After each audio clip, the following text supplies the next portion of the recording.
In this section, I'll start talking about circuit elements. So far, I've treated circuit elements as black boxes that have current flowing through them and some sort of a voltage across them with certain polarity.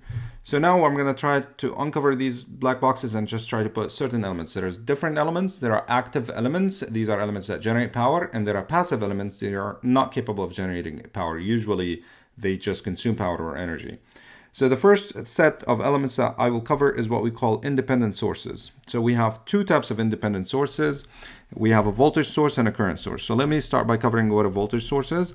So the sign or the element, the way we represent independent sources is typically with a circle. So you will see a circle. If that circle had a polarity inside it, like this particular part in here, a positive and negative, that tells me that this is a voltage source. And it's a voltage source, and typically you assign it some sort of a V value. For example, I can tell you that this is a 5 volts voltage source. And the way it's written, it tells me that port A or terminal A has a higher potential than terminal B, because the positive is associated with A and the negative is associated with B. Specifically, A is 5 volts higher than B. And by taking a look at this, I know nothing about the current. So that's the idea about independent sources. They're called independent because regardless of what's happening in the circuit, I don't know nothing about the current. I just know that they provide 5 volts and they're ideal sources. That means they will provide 5 volts regardless of what's happening in the circuit. Okay, so if I'm to draw I versus V, or the current versus the voltage in here and the axes, I will see that the current can be anything the voltage have to be stable. And of course, we're talking about DC circuits or DC sources that do not change with time. So in that particular case in here, again, I do not know what the current is. The current can be moving this way or this way and any value. We only know that this particular source is providing 5 volts. And it's an ideal source, so nothing that happens in the circuit will actually change that particular value. Similarly, we have current sources. And the difference between a current source and a voltage source, when they are independent, you just take a look. If this is a circle, that means it's an independent source. And if you see an arrow, that tells me that's a current source. And typically, we assign it, well, it's a current source. Let's assume that provides 5 milliamps or 5 amps or 5 microamps. It doesn't matter. It just basically provides that particular or this amount of current. And that arrow tells me the direction of the current and how it's flowing. Currently, it's telling me it's moving from terminal B all the way to through the element and out of terminal A. So it's leaving through terminal A and coming back through terminal B. And again, similar to the voltage, since it's a current source, regardless of what's happening in the circuit, it's independent of everything that is happening in the circuit. It will provide that 5 milliamp regardless of how it's connected, what's it connected to, and I don't know nothing about its voltage. So if I'm actually to draw this, I will see the following. The current is actually fixed or constant regardless of the voltage across it. The voltage could be higher than this by 50 volts, or maybe the opposite. Maybe this is higher than this by 500 volt. I don't know anything about it. All I know, it's a current source and it provides this much current. So these are what we call independent sources. So, of course, if we have independent sources, chances are we have dependent sources. So I'll cover a few of them. We actually have 4 of them. So the first one I'm going to cover is dependent voltage sources. All right, so how do we look at dependent voltage sources? So the first thing you take a look at is, as usual, because it's a voltage source, so you take a look and you're going to see a polarity in here and a polarity in here. That means it tells me it's a voltage source. Now, how do I know it's a dependent voltage source? Where instead of having a circle like you see it in the independent, we have basically a diamond or a rhombus, basically. We can think about it, or maybe a square if you actually just tilt your head a little bit. But anyway, so it's not a square, it's just a rhombus in here, or a diamond, and we have positive and negative. Okay, that tells me it's a voltage source. But there are 2 types of dependent voltage sources, and as it turns out, I know a little bit about this voltage, but what I know about it, that it depends on something else within the circuit. So in this particular case in here, let's focus on this guy first. So in here, this one here tells me the following. Well, let me just read this so that we can focus on it. So this tells me in here, let's focus on this guy. So this particular circuit, it tells me that that particular volt source is dependent on something we call a VS. So you're going to have to take a look at your circuit and see where VS is. I'm just drawing abstract idea that there's a circuit in here, and at that point, this circuit has some sort of a VS in here, some sort of a voltage that is positive in here and negative in here. So this tells me that this voltage source provides voltage depending on the value of this particular volt. And that's what we call a voltage controlled voltage source. or a volt control voltage source. That's what we call it. Volt control voltage source. That's basically what we say. All right.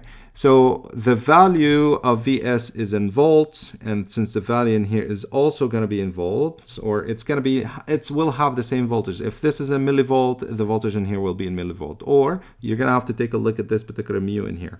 So this mu is the ratio at which how they're related. So if, for example, I said that this mu here is actually 2, that tells me that this particular voltage source is providing double what the value of Vs is. So if Vs happen to be 4, this will be 5.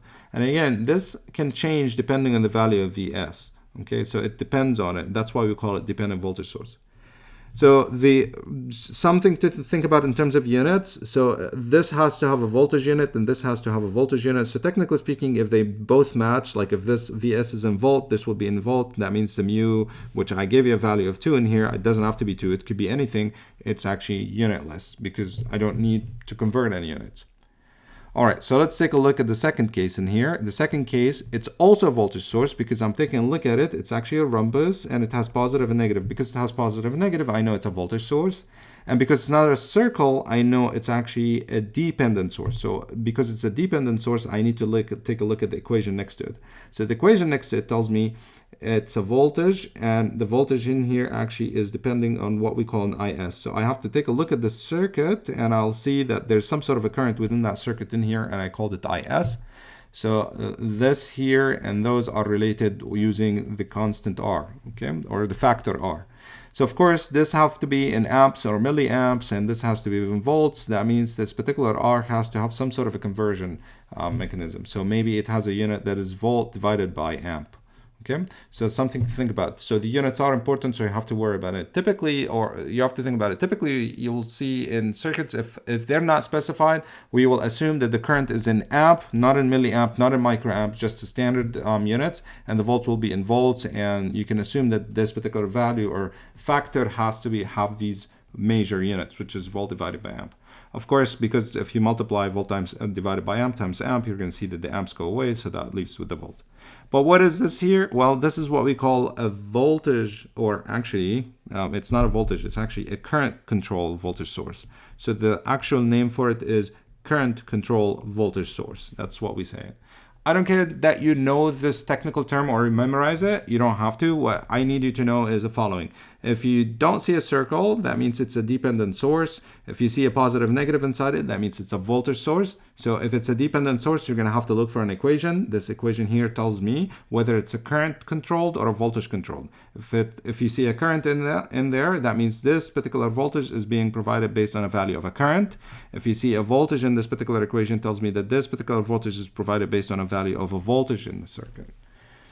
Similarly, you will see that we have two types of current sources, very similar to the voltage sources. Instead of having a circle, you're going to see a rhombus in here and in here. And in both cases, I have an arrow that indicating that it's a current source. The rhombus tells me that they're dependent. Sometimes they depend. For example, in this particular case, I have a current in here and I have a current in here. That means this current I of S, which is somewhere else in the circuit, is actually telling me how much this current should be. So this is, if I'm technical here, it's a current control current source. That's what we say. Current control current source, because I of S is a current and it's controlling the value of this particular current source, and the value at which, or the factor at which, is beta. And again, if I of S is in amp, I would be in amp and beta would be unitless.